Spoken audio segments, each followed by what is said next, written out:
Welcome. Today we're talking about the rotation tool in Adobe Illustrator 2020. Begin by creating a new layer with Command L. Rename it so you do not confuse it with other layers. That's not rotation, but this is. And let's create an object. Hit M to get the elliptical tool and hold down Shift to create a perfect square. Now hit R for rotation and double click in the center of your object. Now when you click and drag outside of the object, you can freely rotate it.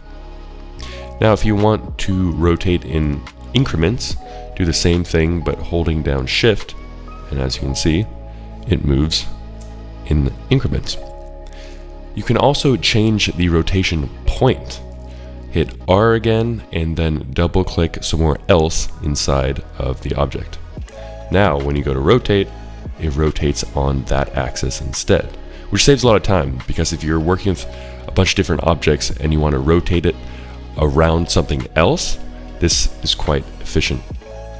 There's yet another way to rotate an object, and that's by selecting it, hitting R, and then Option double clicking inside of it. And it'll bring up a little dialog, and then you can numerically enter the angle you want.